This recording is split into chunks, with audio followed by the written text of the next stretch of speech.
but I mean, they will pay me, and then I don't have to say, well, I don't know if a reader would or would not accept that. I can just be like, yeah, no, or sure, that's fine, right? And that would be nice. I don't intend to do this again going forward.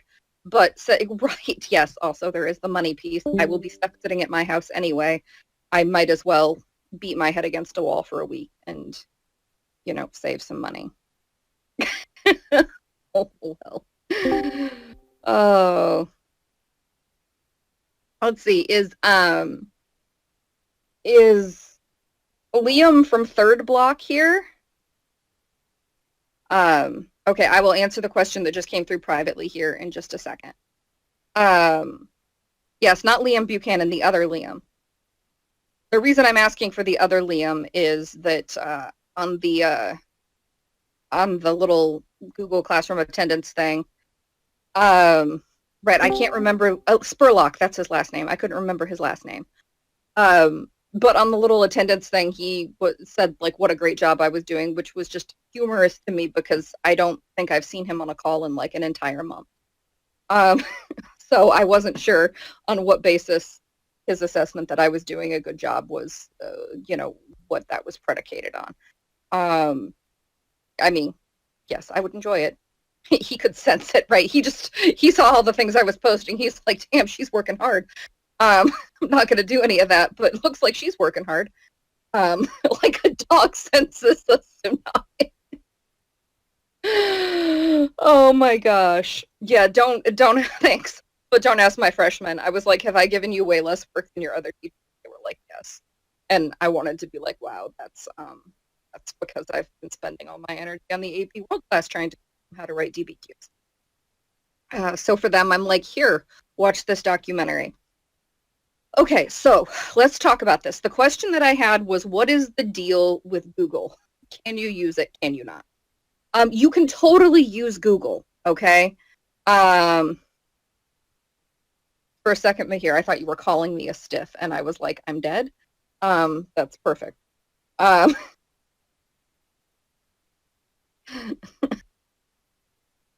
Okay, so here's the deal. You can use Google, but you shouldn't. You really don't have a lot of time for that. And right, like it was funny. I heard a teacher joke that it would be funny to do like the track the Google search thing and see what terms people were using Google to search up during some of the AP tests and then go into Wikipedia and like edit the relevant pages to say incorrect things, which obviously like no caring teacher would want to do, but it was certainly an interesting thing that seniors might do as a prank. Okay, but so here's the deal. I mean, I remember seeing the graphic for that, and I was like, if you took AP Euro and you don't know who Napoleon is, that's a problem. What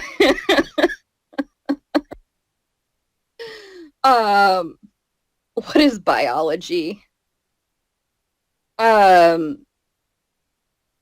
you can totally figure out the DBQ topic. As it turns out, we can talk about the topic as soon as the test is legit over. So like after 5 p.m., we can talk about the topic this particular year. But really, the thing I want to know is what did they want to know about Napoleon? And my guess is that they knew who Napoleon was.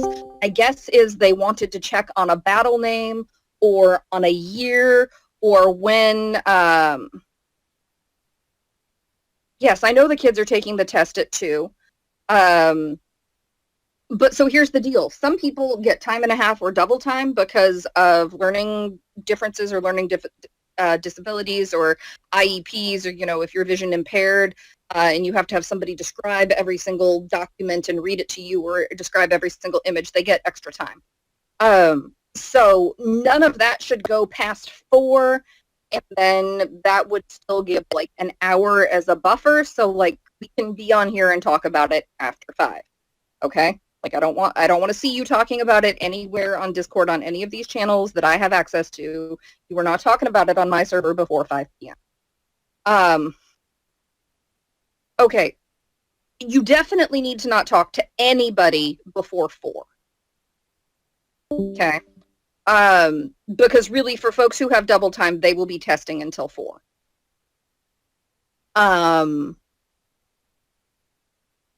But really you just need to not talk about it between 3 and 4. Like go, I don't know, eat a cheeseburger and a milkshake.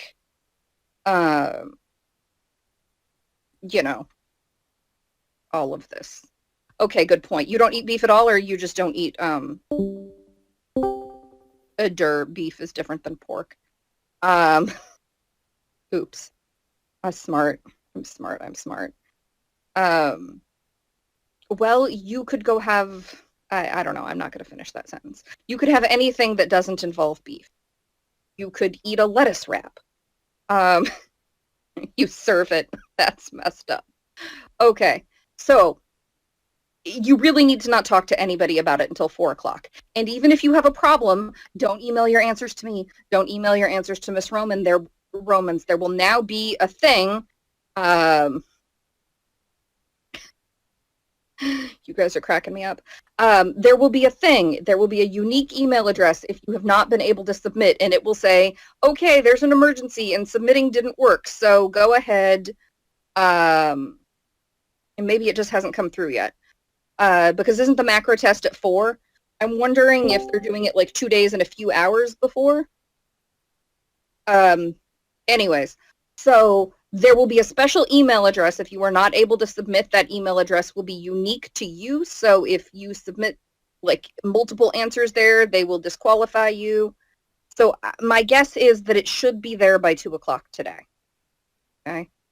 It should be there by 2 o'clock today. So we're not quite to 2 o'clock yet. Also, speaking of, you will want to enter, and also I see 36 of you are online, but I know that some of you are in hidden mode. If you have friends who do not normally come to these things, you should probably text them and tell them to show up right now, just so that they can get the information that they need to move forward and to be successful. Okay, so you want to use the email to get in. A bunch of people had a lot of trouble getting into AP Human. Wait, other Liam? Second Liam?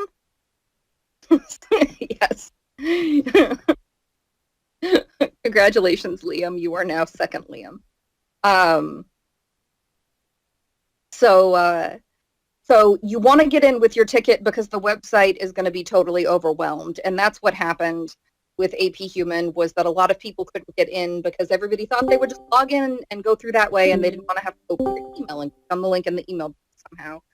That was too difficult for them. Okay, so back to Googling. Okay, you can Google, but really you shouldn't. And if you must, you need to keep 2 things in mind. You really, really, really do not have time to spend more than 90 seconds looking things up. Like, that's for the whole test. If you want to look something up, you've got 90 seconds. Okay, so remember, 90 seconds max. Really, you should keep it under 60 seconds. Okay. You also want to remember that sometimes what the internet thinks is most important isn't actually the most important thing. Like, there was one year that I gave some sort of assignment for something. I think it was a take-home. I think it was an open note test. So students were allowed to look stuff up. It was like an essay thing. And about a third of the class opened their essay with the same stupid, completely not relevant fact. And it was weird enough that finally I was like, okay, I'm going to go look this up. So I typed in the question of the prompt. And the first thing that came up was something, I think it was even before Wikipedia. There was some other article that came up, or it had some stupid definition that was maybe right if you were looking at it not through a lens of history. So just remember that Google has not been curated to help you perform better on the AP World exam. Also, a thing that turned out to have been true about the AP Human test is there were at least 4 or 5 different prompts. So there's a solid chance that other people might be looking up other things.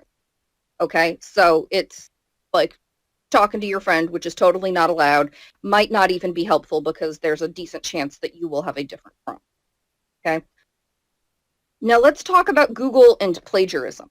Under absolutely no circumstances, for any reason, like I can't think of any reason that this would possibly be acceptable, you should not highlight and hit control copy and then hit control paste. There is no reason on God's green earth that I can think of that that would be a good idea. Technically, I don't know what happens if you click your e-ticket now. I mean, I wouldn't try it personally, but like I bet that. Okay, I was saying you shouldn't be doing that from Google. Does that make sense? Like, there's no reason you should be hitting control copy from anything that you found on Google.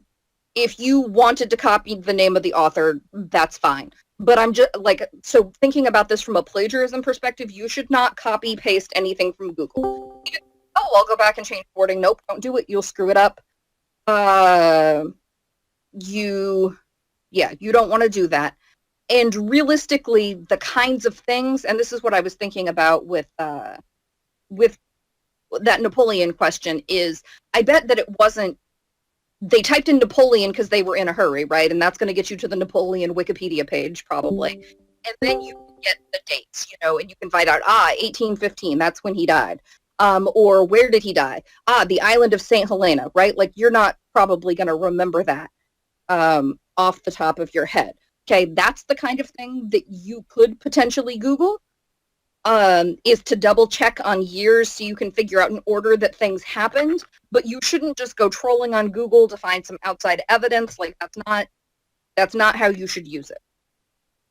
And definitely do not just say whatever it is telling you, because they're gonna run it through plagiarism software and they're going to catch 3 or more words in the same order, and then they're going to evaluate, if your 3 words were, and then the, like, I've seen Turnitin catch things like that, and I'm like, okay, dude, that's like a common phrase, or that's a common order that words appear when people structure sentences in English. Okay, so like they're gonna be able to differentiate between you have lifted content, or it just so happens that you have put 3 words randomly in the same order that somebody else has written someplace else. They're also, y'all think about this, they're also going to compare student essays that were written during the 45 minutes to other student essays. Okay? Like, I'm starting to wonder if maybe the College Board is like a branch of the CIA, because they're pretty intense with that stuff. Okay? So, yes, you can use Google. No, you won't get in trouble for using Google. Yes, you will get in trouble for copying from Google. Also, I also mentioned that if you have created shared study documents, if you have created shared study documents, or you created a document and you were nice and you shared it with other people, and it is a Google document, even if you were the original owner of it, you should download a local copy. They have specifically, we're not allowed to go into shared documents.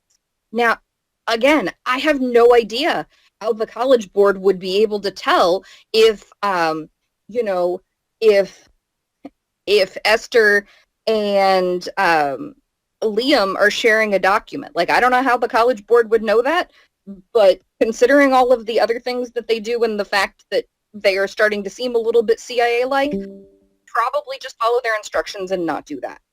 Okay? Like, you have, especially those of you who have actually shown up today, like, you have worked really hard on this. Don't not get a score because you were stupid. Okay, don't do a stupid thing. Lots of you have made lots of good decisions to get to this point. Don't do a stupid thing and then not get a score because you worked too hard.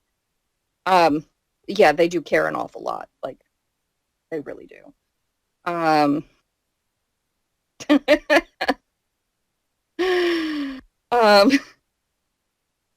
I am telling you, right. So, well, but see, I'm all good. I mean, aside from the fact that they might find being compared to the CIA offensive, or they might be proud of that comparison. I'm not quite sure.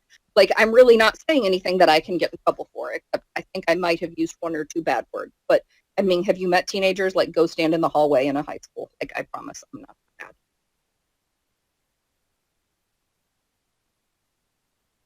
What? Is that a serious question? Dino sauce? I have not heard of that. Please type an explanation, and I'm going to move on with important things.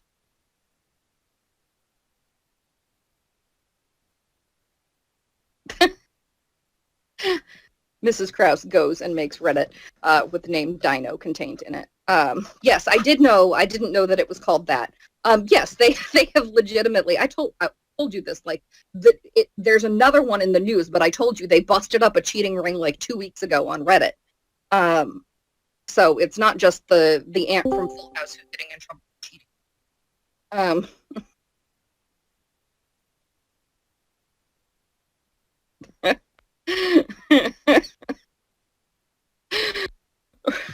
Right. Yes, it definitely. Also, somebody should, as a gift, somebody should get me a ring that literally has the word like cheating printed on it, and then I could have my own cheating ring. Would be kind of funny. Yes, I know it is like they're trying to bust up drug cartels. Okay, so you're not going in shared documents. You can Google, but you're not copying. You understand that you really just want to verify facts or an order, or if there's a particular detail that you cannot remember that somehow you think it's completely necessary. Ring size 6.5, by the way, people. No, probably better a 7. My hands go. Okay. What else about this exam? Oh, I'm not even going to comment on that because there probably is a narc in here. So things that you need to do. Sushruth, have you been listening to me? Everybody on APHG, somebody changes their name to Dino right now.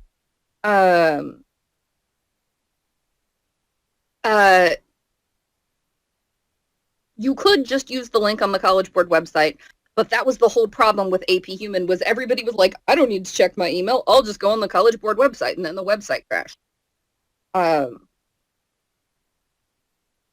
So let's talk about how to get your devices ready.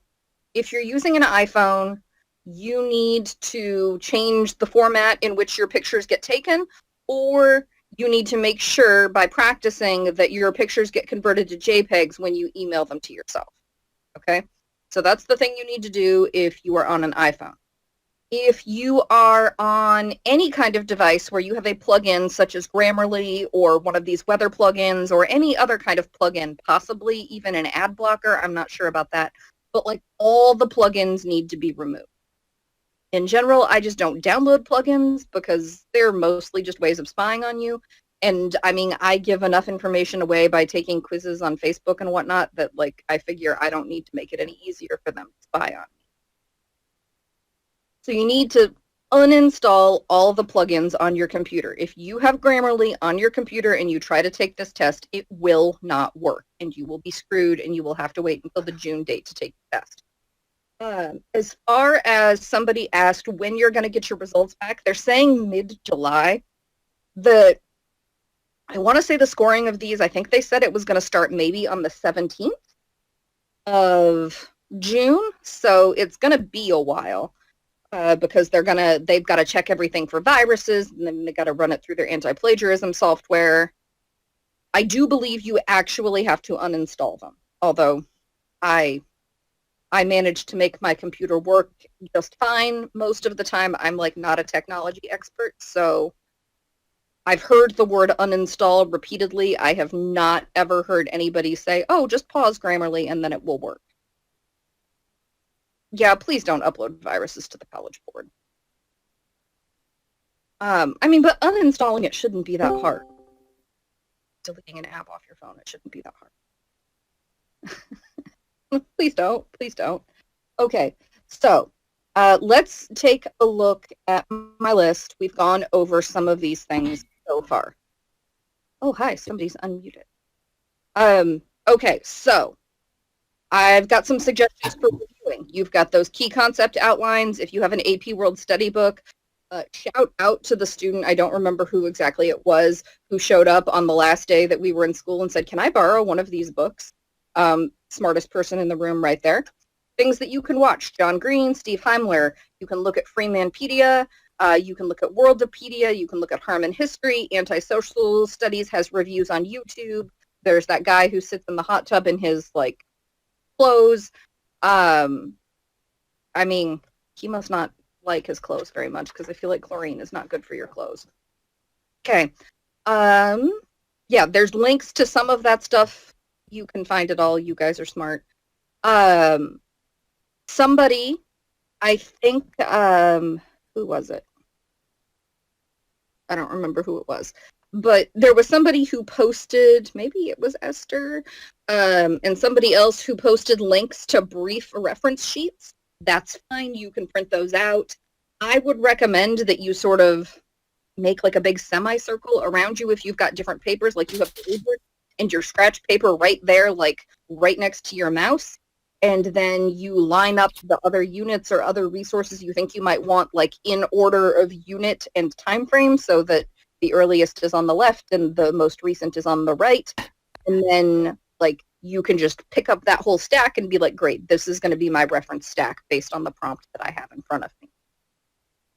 I also said up there that you should make an index card and stick it to the side of your computer or like a post-it note or something that says, please actually address the prompt. So like I would physically recommend that you take the 5 seconds after you write your thesis statement, go back, scroll up if you have to, and look at the prompt again and decide, does my, oh, that's nice. Oh yeah, College Board YouTube videos. I forgot about those. Right, so Heimler's doing live reviews. Oh,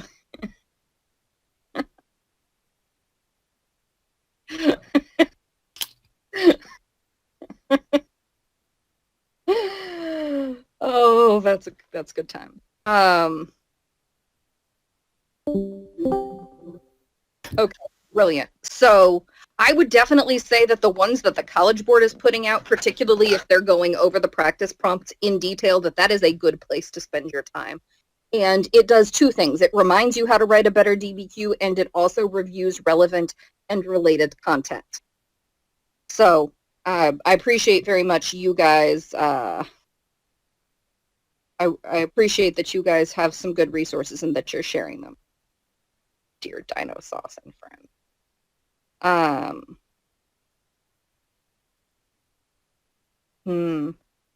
Yeah, so I don't know about erasing the stuff you have on it for uninstalling the plugins. I don't know. I mean, maybe use a different computer that just doesn't have it on them. Does that make sense? If you have the ability to use a different computer where maybe that isn't installed.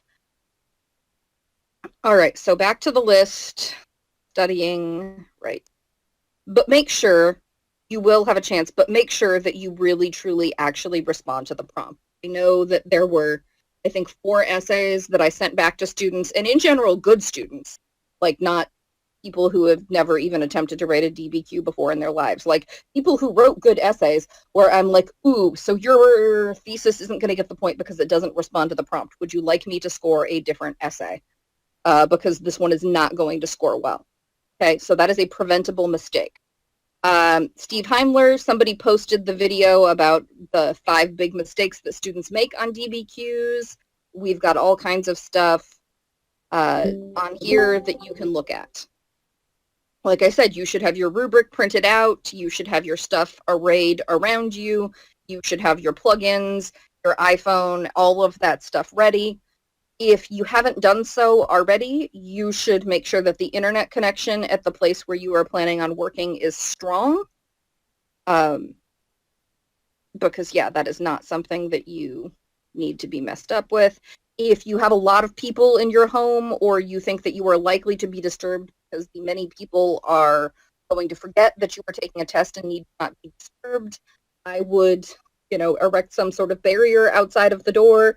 If there are small people who do not understand so that they cannot pound on the door, fine. If you have people who are likely to interrupt but are old enough to read, you can, right? Like this is one time that you could conceivably be using a different device to listen to music if you write better when you're listening to music. There's nothing to stop you from doing that right now. I'm sorry, your computer doesn't have a door around it, Jacob. Would be weird to have a door all the way around a computer, indeed. But maybe it's in a room that has a door, maybe it's not in a room that has a door. If you are using something that is portable and you are not actually going to be plugged in, make sure your device is well charged.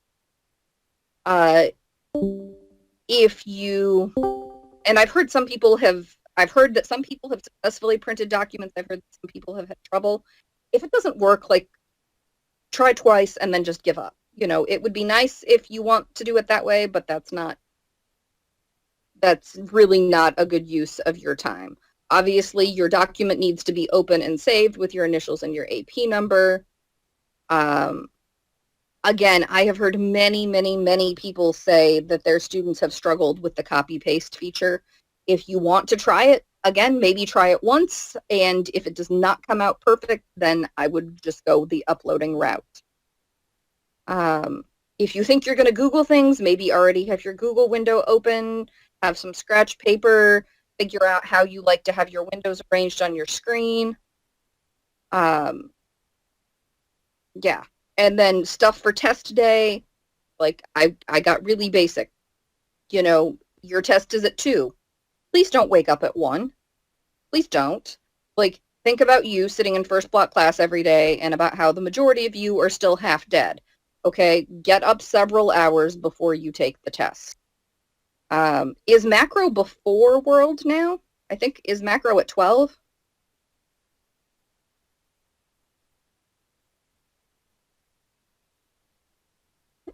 Right, I'm definitely going to at Angela here. My favorite was I got an email from a counselor because there was a parent who was concerned that their kid had the AP World and AP Macro test on the same day. And I just was like, well, as it turns out, they've always been on the same day. It's just not going to take 7 hours this time.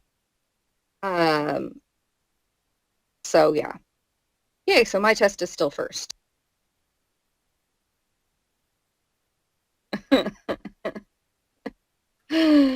Let's see. Okay. Will, I'm going to come back to your question in just a second. So the idea is, Ella, that you are supposed to have your AP number and initials at the top of every page. You can put them in the headers if you're planning on uploading your document. If you are planning on copying and pasting your document, then it's effectively only one page, but when you copy and paste all, it isn't going to pull from your header. So if you plan on doing that, then you need to put it in the body of your paper. Okay. Let's see. Do I think opening it at 1:30 like College Board recommends is sufficient time? Probably.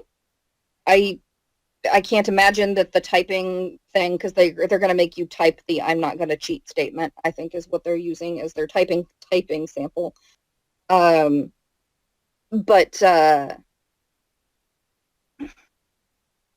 yeah, so I do think that that's enough time. I also think there's a really good chance that if you try it before 1:30, you might not be able to get in, because the people who have double time from time and a half, or excuse me, the people who have time and a half for the test, whatever test is at 12 that day, will still be on potentially. You know, their time's going to be up if they have time and a half right at 1:30.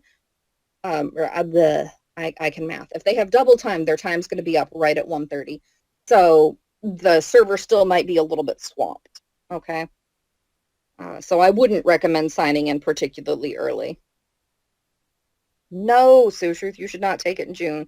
You should not die. You should not pretend that you died and then came back to life so you don't have to take it. Grandpa has 13 jars and pans is the typing statement. Yeah, I just don't know. Okay, so back to Will's question. How many points do we think is going to put you into the 4 or 5 range? So I can't imagine that an 8 would not be a 5, right? So I would think that an 8 and a 9 would be a 5. I think maybe a 7 might. I'm not really sure, right? It really depends on how everybody does. I don't see how they could consider anything less than a 4 to be passing. The passing cutoff might even be a 5, but then if the passing cutoff is 5, then what, like 5 seems kind of high. Esther, your question, will different prompts have different score cutoff? Probably. I mean, just like statistically, it would seem like they would, but like that whole thing where the College Board isn't curving the test. Right. So the deal is when they're busy not curving the test, maybe they just say they don't curve it because it's not a bell curve, and people, when students always ask me, are you going to curve the test? Like, everybody defines curve. But they're going to be doing some kind of equivalating so that people who have a more difficult prompt, maybe a prompt with a topic that's a little more obscure that students are less likely to know a ton about, or maybe the documents turn out to have been more difficult to source, they're going to have some kind of equivalency so that it's not harder to get a 5 or a 4 or a 3 on one exam or another. Now, what does that actually mean? I'm not sure. I'm only like halfway through my Khan Academy AP Stats course. But what I think, and I've been there for like a year, I was doing it last year, but it bothers me that 10th graders know things that I don't. So I decided I needed to up my game. But like, if it's not harder, then that means that approximately the same percentage of people should be getting 5s on all of the prompts, right? Like, if you have, if you've done that, then I think that the cut scores that it's going to take will be approximately different. I also heard, and this is a rumor, I also heard that every essay is going to be read twice.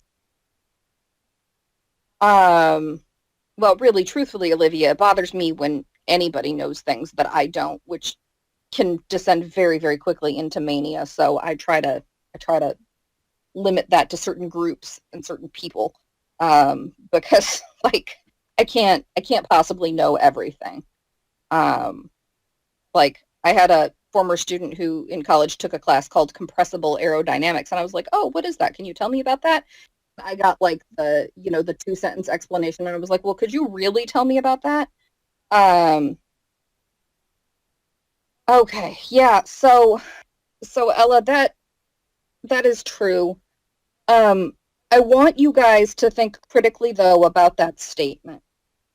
Because while that means that if a student gets a 2, but their teacher's like, ooh, that seems unusual, like really that student should have passed, and then you can request that your teacher read it.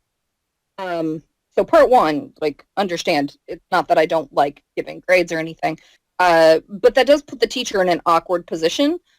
And I'm not sure what they're going to do if the teacher's like, okay, I read the kid's essay, and this isn't a sample of how they normally do their work. Like, normally this student earns 7, 8, or more points on these practice DBQs, but clearly this one earns a 3, so not sure what happened there. Like, that kind of sucks, where the teacher's like, oof, gonna have to confirm that the student did not pass the AP exam. Okay, so there's that.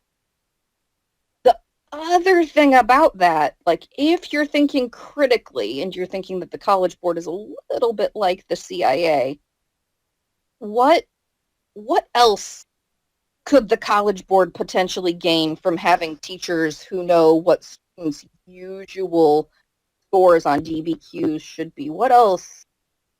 Nope, that's not it. Yeah. So, like, there's a part of me that really wants you guys to all do your very best and all pass, because there's a chance that if a teacher opens up those responses, like, they're just going to send them to us. if I open up those responses and I'm like, wow, okay, 2 weeks before the test, I had this student come to me and say, how do I write a thesis statement? And then this person scored a 5. It seems like maybe the College Board would want me to notice that and do something about it. I mean, and I want to be clear. I don't want any of you cheating. I don't want any of you plagiarizing. I don't want any of you sharing information. I really, really don't. But like, as a person who has ethics and who does not work for the College Board, at least not yet, I really don't want that responsibility. Like, I don't think that most of you or any of you really need to cheat to pass.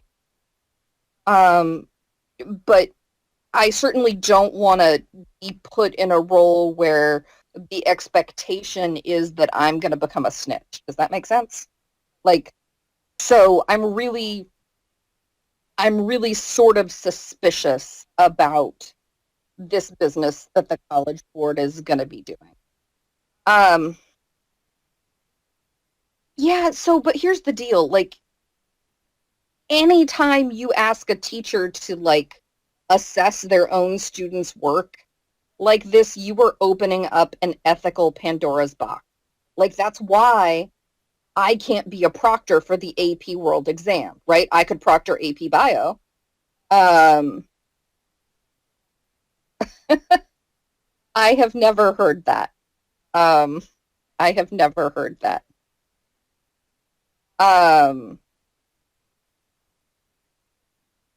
Well, right, but like, right, if I were Katie, I would be very worried right now. Is Katie on here? Katie, are you here? Liam. Oh, wait, different Liam. My bad. Katie, you're safe. Whoever lives in Liam's neighborhood. Passed by catastrophe. Urban legend. Okay.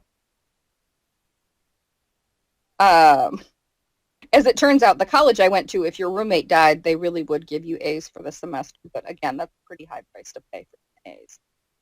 And I don't think it ever happened. All right. But here's the thing. I guess that if you really get a 2, you could ask me to look over your essay. But like, I mean, you guys, if you submitted an essay to me and you saw my comments, like, I would just need everybody to appreciate the fact that if I am in a situation where I am asked to score a student's work or to verify that a score is reasonable, I'm gonna be honest. Okay, like, that's just how I'm gonna play that. But like, really, I'd rather not have to look at any of those at all. And like, so when the scores come back, if God forbid you get a 2, like, the first question you should ask yourself is, did I do a crap job? Like, did I screw this up? Was I kind of on the fence about whether or not I was going to pass? Did I have a C? Did I have a C in this class, or did I have a B- in this class? Because why? Like, that would be the first question. And if you do have to contact me, I'm going to make my own decision about what score I think your essay ought to have gotten. But if you're like, so I probably did bad, but I would really just feel better if you double checked. Or if you are like, no, I really thought I did good and 2 does not seem like a reasonable score to me, like, it would be nice if you could approach it with that, or whatever. Does that make sense? Like, I don't think I'm asking you to do something crazy when I'm saying, like, if you're going to ask me to look at your thing that was a 2, maybe let me know if you were just double checking that you're like, yeah, it was probably going to be a 2. Or no, seriously, I think there's a mistake. I think I wrote a great essay. I don't think this should be a 2. Also, if you got a 1, I probably don't need to hear from you. Does that make sense? Like, because if you got a 1, you probably were not close. Maybe you passed out during the exam. Maybe you started with the stomach flu. Maybe something horrible happened and your brain exploded. No, that's not what I'm saying. But you got a 1, like if God forbid you get a 1, I don't think that there's any rereading of your exam that I can do that could possibly help you. Does that make sense? Uh, so just go ahead and delete that. Um, well, we know that they curve the scores no matter what they say. Thank you. Um, okay. Other questions that we have. I got most of the way through my list, including telling you when to go to the bathroom. That is literally on the list. Especially if anybody has a nervous bladder, then don't drink a lot the morning before the test. Like, drink enough to be hydrated. If you're a hydration junkie, then have a water bottle on your desk. Like, do what you can to make yourself comfortable. You will never get to be this comfortable during a standardized test again.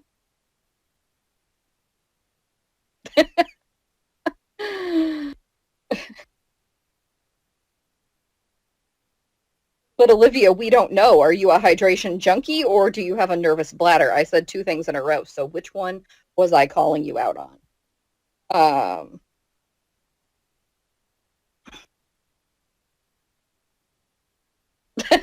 my son was apparently just up here and he just overheard me say that and he was walked away and was like, I'm not going to ask. Um, um, so Cameron, the answer to your question is almost nothing.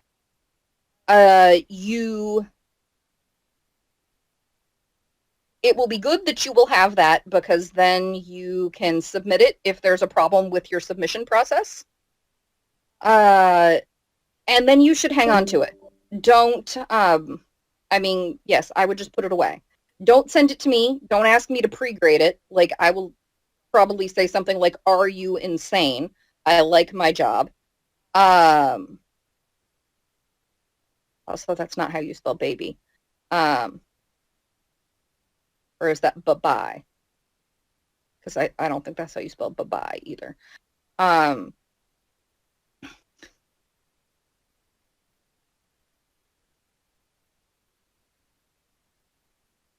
okay. So yeah, I would just hang on to it. And for the love of God, do not send it to me before you get your scores or before May 26th. I think May 26th is when I will get copies of your responses, but like I'm not going to pre-grade it and be like, "Hey, heads up, you probably failed," or "Heads up, you probably passed," because like Lord forbid if I tell you you probably passed and then you don't. Like that's a world of pain that I'm not going to be. So don't ask me to grade your essay just for funsies. It's not going to happen. So just hang on to it. Don't show it to anybody. Don't send it to anybody. Is the official policy line. Okay, question at discussion at 5. What level of detail can you go into? Like, you should not be reading quotes from your paper. You can be like, oh, my question was kind of about Napoleon and change over time. Or my question was about colonization. Or I had a prompt that asked me to discuss something that related from 1200 to 1900. Okay. So, does that make sense? So we can talk about the topics, but like even if you have a screenshot of the prompt in front of you, like here's what I would prefer. Actually, to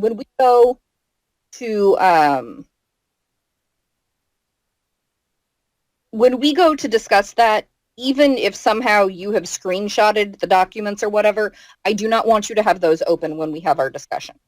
Like, is that fair? I'm going to put that on here.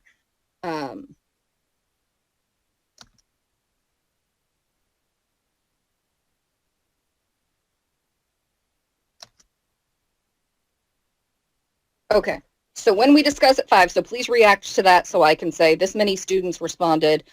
When we discuss at 5, let's not have any of that open. Like, don't have your test in front of you, don't have the prompts in front of you, don't have the documents in front of you, don't have your responses in front of you.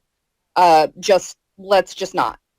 And that way everybody, like, who the heck is the person who gave it a thumbs up and then, like, undid their thumbs up? Let's just make sure that we have our whole discussion from memory so that nobody is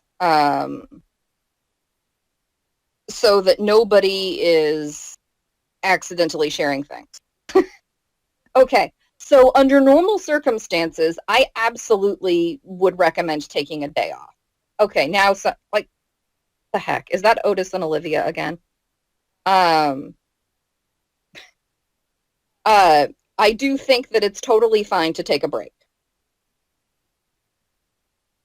Oh, true. Yeah, well, and talking at 5 will be nice then because everybody from AP Macros should be done and you should all be able.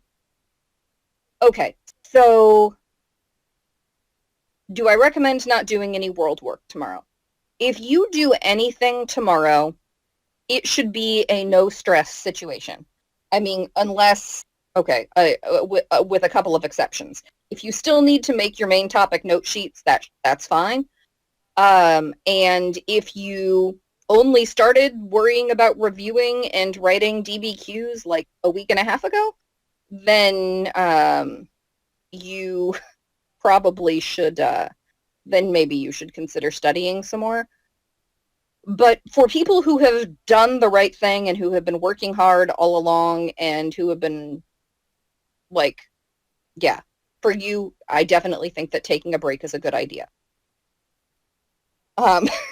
Right. And then there are some people who have paid sufficiently little attention over the course of the year that they should be reviewing their review books and watching videos until like 1:27 on Thursday.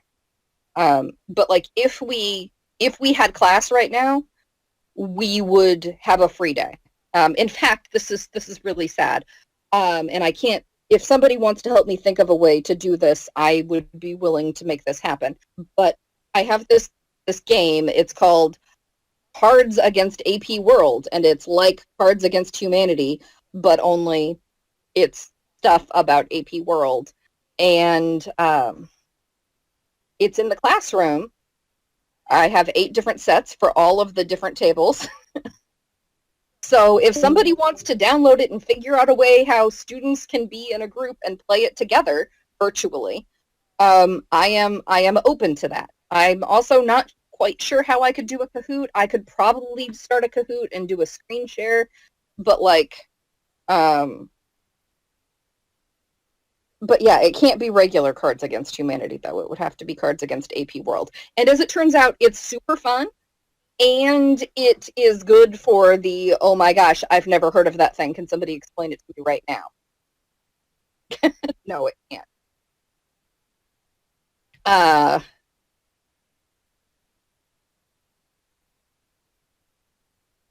So if somebody feels like they have the ability to facilitate that, that is a thing that we can do. No, because because there's still stuff that is definitely oh, Samir, you shouldn't be stressed. You're going to be fine. I didn't record this. I never record any of these. So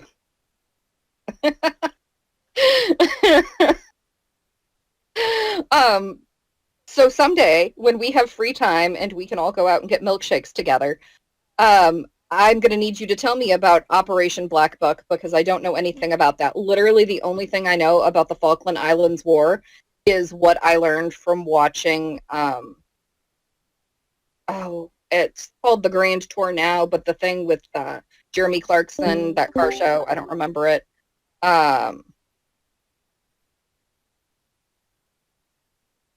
So as it turns out, Ella, you're a great writer, so this is going to work out really great for you, I think. But I think that this DBQ is actually got a lot of really good possibilities for our class in particular. Although for people who are not naturally gifted at writing, or for people who process things a little more slowly, this is really pretty tricky. And so it really, yeah,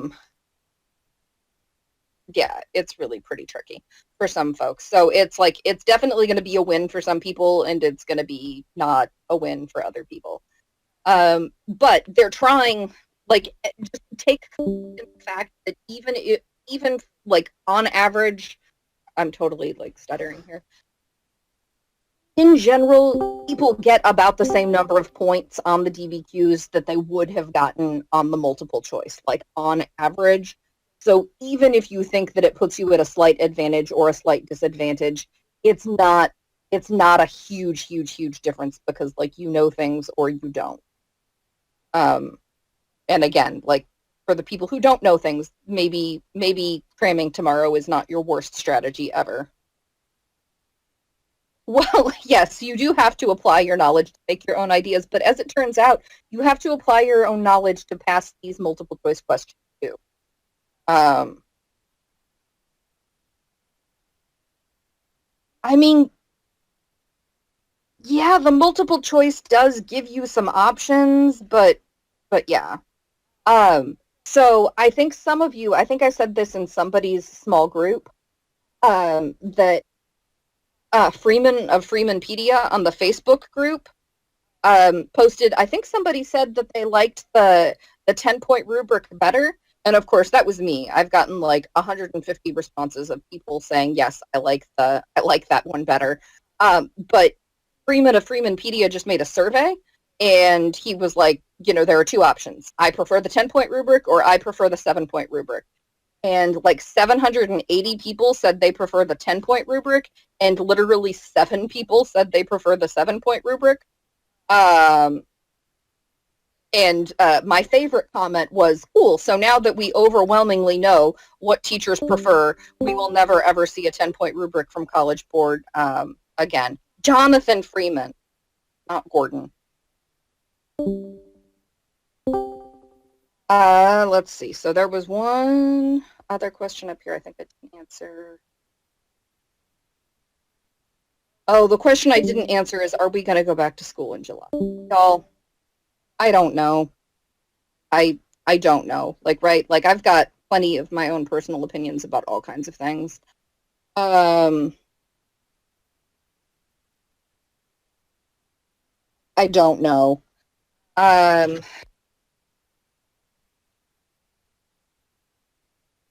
Well, actually, so Liam, one of the contingencies that districts have been asked to prepare for, like the governor's asked the districts to prepare for 3 or 4 different contingencies.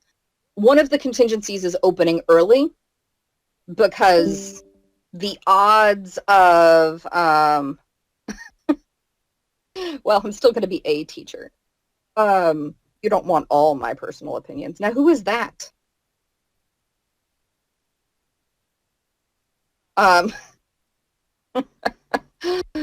Gotcha. So I can share on this. I think it's too soon for us to be reopening, personally. Like, that's just my personal viewpoint. As it turns out, at least at this point, I don't have a job that mandates that I go anywhere, so I'm just not going to reopen. Other places and businesses can reopen, but I'm personally not reopening. Would I go back to work if they open in July? I mean, I like my job and I would not like to lose it. But that is one of the scenarios that they're looking at. Well, so in our particular case, that would be tricky, although I do wonder if the district has any buildings that they're currently not especially using, or if they can host a school in a place that they don't normally host a school. The advantage of going back in July, if cases are following, oh, could I, like, no, me, I couldn't. Well, I meant, like, I'm not reopening my life yet. I'm not going to movie theaters. And sidebar, please don't go to a movie theater. I think that is literally the dumbest thing that a person could do right now is go to a movie theater. But like my family, we're staying closed. We've got plenty of food and, it's, I didn't read the thing about returning the books because I just don't care right now. Like, I just don't. Um, and they asked for volunteers. If there's anybody who would like to come and help facilitate book return, no. I'm not risking my life to return some stupid Bentley textbooks. I'm not interested in that. Thank you for asking. I think that what's going to happen, though, is you're going to show up and you're going to, I don't know, maybe drive up and put your books on a table and somebody's going to stand 6 feet away and ask you for your name and check off that you brought your back. I don't know. Maybe I don't understand. I don't understand. I can see why maybe seniors want to get rid of their books, but whenever we go back to school, I don't see why that is not an acceptable time to return the books. I don't know. Maybe they want to quarantine the books.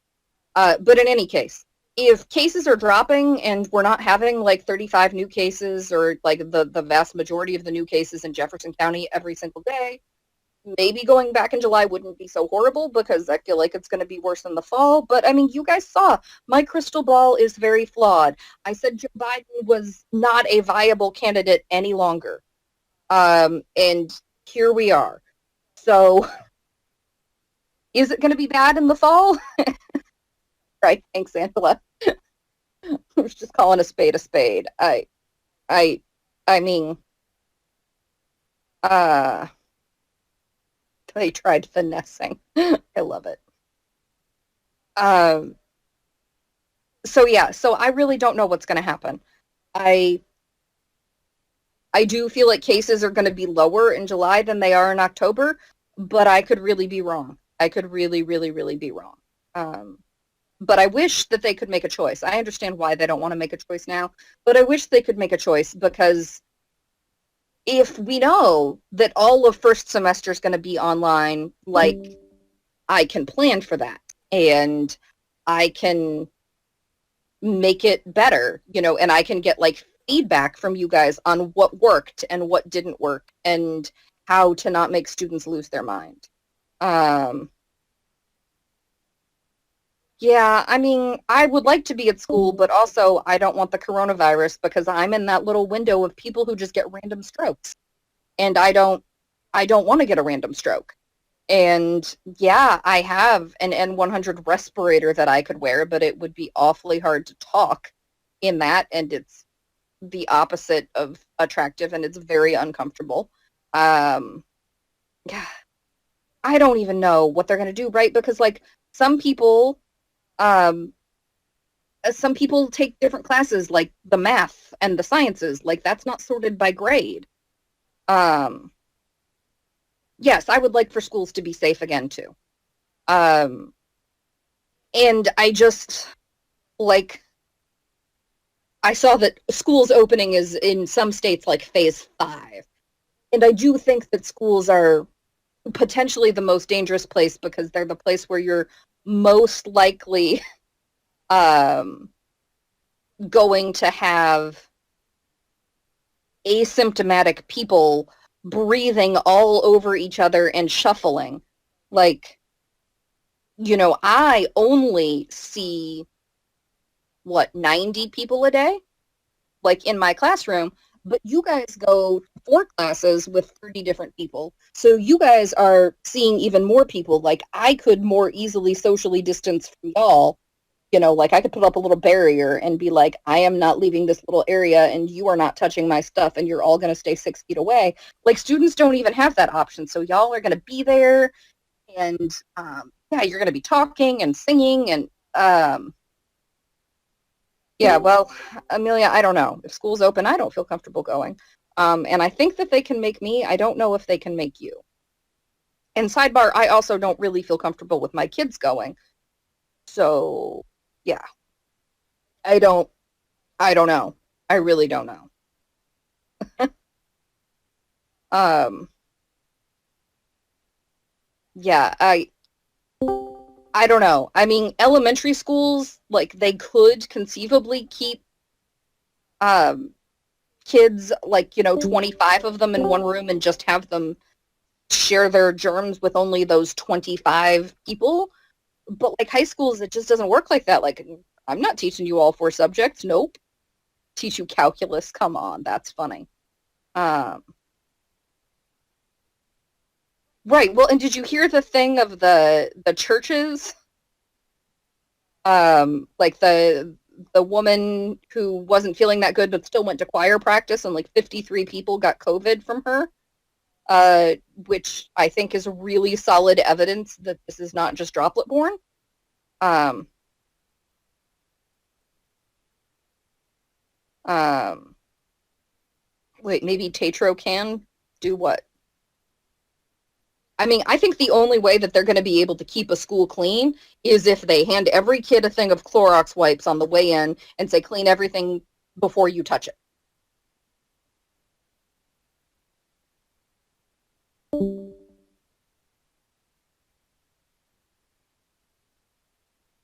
Yeah, I don't know.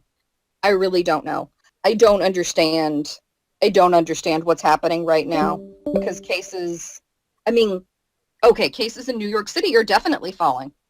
Um, wow. Personalized hazmat suits, right? You can draw, you can color on your Tyvek. Um, yeah, I just don't know. Like, I think that maybe we could do it outside. Um, oh, she used isopropyl. Nice. Um, so yeah, I just don't know. I just don't know. Um, and I don't know if they can make you go if you're scared. Um, well, outside classes would be so fun, but then like, what does that even look like? Do you like rent giant tents and just set them up all over the football field? Because I feel like if you have a roof above you, that definitely is going to impede the airflow. Um, all those airplanes be hard to hear.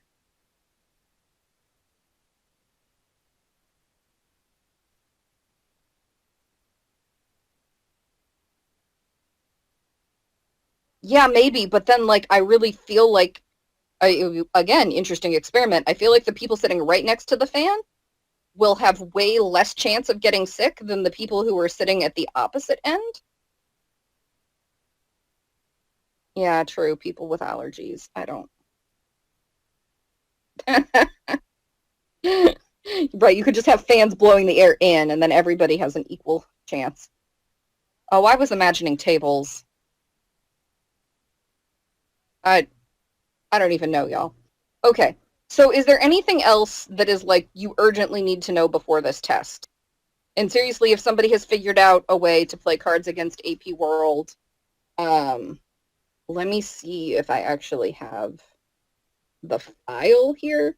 Because like literally I printed out a bunch of different copies and like cut them out by hand, which is very annoying. It would be very nice to have a digital version. Give me just a sec. I can find out if I still have the cards. I should. It should be in my Google Drive.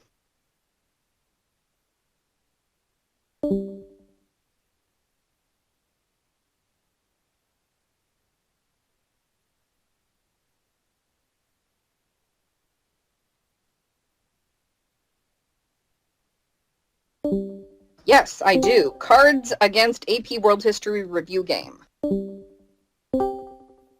In fact, it looks like maybe I have different versions of it. Um,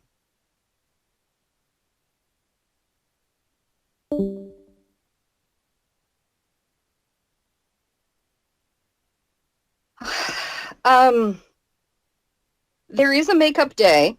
You need a good reason to have to be able to make it up. You would need to explain your technical issues in great detail. and then either they approve or they don't approve. And I mean, you can submit multiple requests if they don't get approved at first, and you can change a little bit, like, but you can't be sure that they'll approve you for a retake. But I would say if you honestly, really, truly, legitimately have technical issues, you should not worry about that. But I would say that I think that there's a chance that they would let you do that, but they also suggest Ethernet cables. Like, literally, they came out and were like, maybe use an Ethernet cable so you don't lose your Wi-Fi, is a thing that they've said. So, yeah, that's tricky. Okay, Olivia, I'm gonna share this thing with you. Okay, let's see. Olivia, do you want it in Word format or in a PDF format? Like, what format works better for you? Because I've got two. No, there is not anything else important that we need to talk about. So if you need to go, I think that we can all say goodbye. I do think that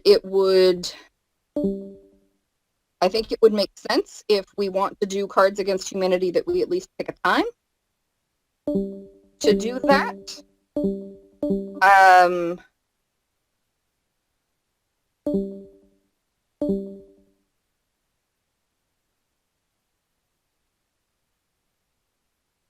So when works for you guys?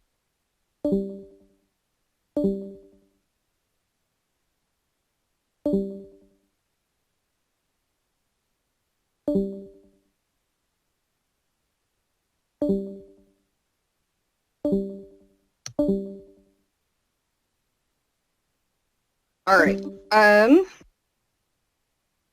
Olivia, I just sent it to you. Yes, good luck.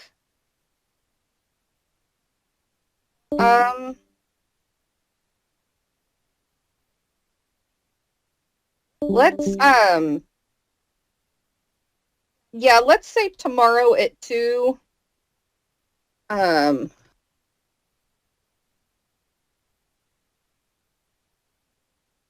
then if somebody else wants to arrange another one, or if they want to do the small group at a different time, or if you want to do it with your small group, maybe contact Olivia so she can let you know what's up. But I think that'd be fun.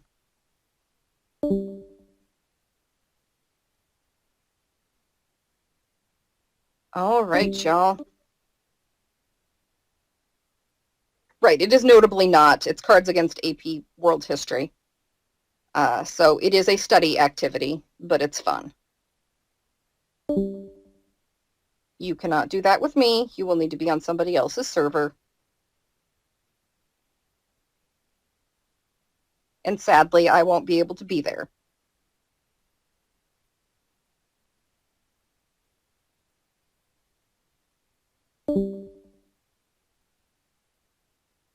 Tomorrow at 2.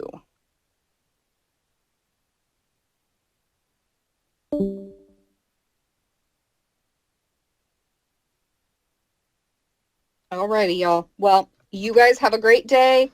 Let me know if you have any individual questions that I have not managed to answer. And then if you are not doing Cards Against Humanity tomorrow, I will see you at 5 o'clock on Thursday. Miss Krause, I still haven't gotten that thing. Okay. Are you sure that you sent it to me? I sent it to your school email. Oh, I thought you were going to Discord it to me. Okay, then I'll check that. Okay, sorry. Yeah, it was like it. Yeah, because it's through my school thing, it just populated your thing. So check your email. I guess I can send you the link too, though. I didn't think about that. Yeah, that's what I assumed you were gonna do.